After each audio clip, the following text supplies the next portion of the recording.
Welcome to FootballGameplan.com, where football makes sense. I'm Emery Hunt, the czar of the playbook. Bring you our NFL Week 1 preview between the New York Giants and the Dallas Cowboys. Now let's take a look at some keys to victory for both teams, starting with the Cowboys. The Cowboys' base personnel is very talented, but the question has never been the talent on his roster, but the consistency. What to look for in this matchup versus the New York Giants is how well new offensive coordinator Bill Callahan and Tony Romo work together and make those in-game adjustments. Now, defensively, new defensive coordinator Monty Kiffin is bringing in his 4-3 defense, and the early returns from the preseason were excellent. And some of the biggest keys defensively in this ballgame will be how well the Cowboys protect the perimeter versus the running game and how well they protect the bottom of the numbers to the sidelines in the passing game. Now let's move over to the Giants in this matchup, and they have 3 wide receivers that can really stretch the field vertically. And if they can stay healthy for a full season, they may each go over 1,000 yards. I'm really impressed with what they have at their disposal at the receiving position. Now the difference between the Giants offense this year is that they now have a legitimate game breaker in the backfield with David Wilson that has that speed to take the distance. Now the question coming into this matchup versus the Cowboys will be the offensive line. Rookie Justin Pugh, whom they drafted in the first round, is more than likely to start at right tackle. And defensively, there are some questions at the safety position. Gone is Stevie Brown. He's lost for the year with that knee injury, and they're expecting both Ryan Mundy and the rookie Cooper Taylor out of Richmond to step up and be consistent players in that secondary. Now let's go inside the lab to take a look at some X's and O's for both teams in this matchup. The New York Giants have a game breaker in the backfield in David Wilson that has that home run type speed. I'm going to show you how they can create a crease for him in the running game with the counter play. We're going to see how we're going to block this up. And the one thing I like about DeMarcus Ware, he's an excellent pass rusher. But the thing about pass rushers, when they see a pass set up, they want to hurry up and get after the quarterback and essentially run themselves out of the play. So that's why in this situation, you have to influence block him. Set up in your pass pro, make him think it's a pass. He's going to fly up the field, essentially run himself out the play, and that's exactly what you want. Now, how we're going to block this up, we're going to have a combo block here by the guard, play side guard, and the play side tackle. The play side tackle will work his way to the weak side backer who's going to float to where the ball is going. The center has to down block this technique right here, get this guy out of the play, and we're going to have the tight end work up and block the middle backer. Why? Because we have the guard pulling and kicking out that defensive end, taking him out, and we have the counter coming this way. The fullback, big on big, body on body. He's leading up in the hole and taking out this backer. David Wilson takes that jab step and hopefully is shooting to daylight. He can beat him one-on-one, whomever that strong safety is. So if they create a crease for David Wilson, he definitely has the speed to take the distance. And I think that's how they can have some success versus that over-aggressive defense of the Dallas Cowboys. The Dallas Cowboys can make life complicated for Eli Manning in that offensive attack, whether it be versus the run or versus the pass, because they trust their personnel with their cornerbacks to play one-on-one. They trust their free safety to man up versus the tight end, so they can get aggressive in their pressure packages. And I'm going to show you how they can overload the strong side versus the run while trusting what they have on the back end in coverage. Now, what we're going to draw up, we're going to draw up a strong side overload stunt that's going to look like cover zero, and is cover zero actually, but it's disguised as cover one or 3 sky. I'm going to show you what that is right here. And we're going to call this a stack defense. You see stacking?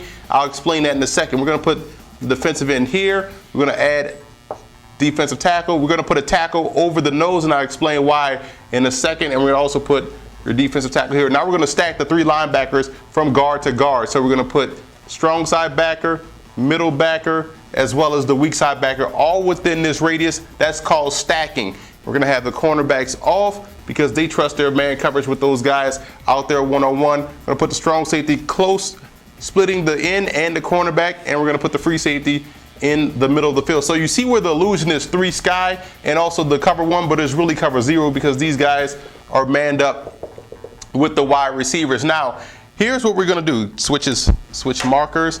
Here's what we're going to do. You're going to have the defensive end, the strong safety, let's start from here. Strong safety's job is to blitz hard, boom, off the edge, and his job is the contain rush. He's the contain rush defender. The strong side defensive tackle, his job is to get penetration, but also come around and spy the near back. This is his responsibility right here. While we're shooting the defensive end inside, his job is to make sure he attacks this gap right here. Now, the strong side backer, we're going to blitz him, boom, on this A gap inside shoulder of the guard. Middle backer is going to blitz around to attack that gap. So now the guard has to make a decision. The strong side backer cannot get blocked by the center. He has to make sure the center doesn't block him because we're dependent on him to make the play. And how we can ensure that this guy doesn't get blocked by the center, we're going to have the defensive tackle on the nose. Make sure he forces the center to block him and go off the play, creating this lane for the strong side backer. Weak side backer's job is to spy the near back, and we have the defensive end on the backside playing a 5 technique, playing the contain defender on this side. Free safety has to work himself over and guard the tight end. So you can see how we can stack the linebackers, create front side pressure with 4 guys rushing from the strong side. 1, 2, 3, 4. And also be well protected on the edges because we believe in the cornerbacks that they have back there. So I think that's how the Cowboys can make life complicated for that offense of the New York Giants. Now here are some coaching points for both teams in this matchup. You look at rookie tackle Justin Pugh. He needs to play like a vet this week versus the Cowboys defense. You can't allow Eli Manning to get front side pressure, and they have to continue to feed running back David Wilson. Here's a guy that is a legit game breaker. Do not get into the habit of using him on first downs or using him only on screens or getting creative. Give him the football as you would any one of your tailbacks. And this is something the Giants do exceptionally well. They can stay fresh up front defensively. I love what they have in their personnel, so they can continue to stay fresh, get creative in your front 4, and that way they can always put pressure on Tony Romo, and that'll just help out that secondary tremendously.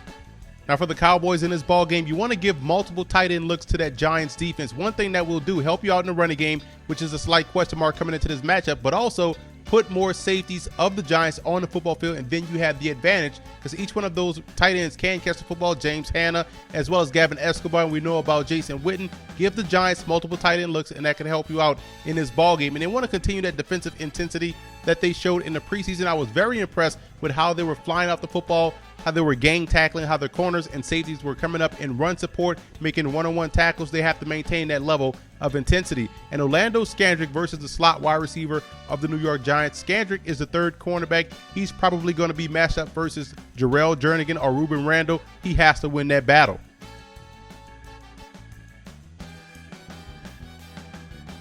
The X factor for the Cowboys will be their offensive coordinator, Bill Callahan. How well he can make those in-game adjustments with Tony Romo will be something you want to watch throughout the course of this matchup, and also how he incorporates different personnel in the ball game. And the X factor for the Giants will be their offensive line. If they can keep Eli Manning well protected in the pocket, the Giants have the receiving core to attack deep down the field. And if they can steal the edge in the running game, then you know David Wilson can get to the outside, and we've already talked about how well he can hit the home run on each and every carry.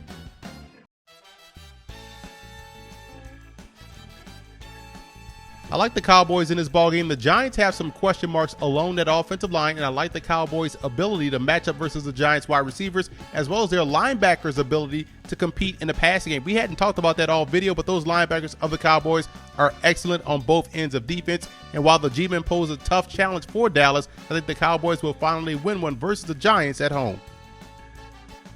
And I also want to give a huge shout out to Giant fan forums and Cowboy fan forums for always showing football game plan support.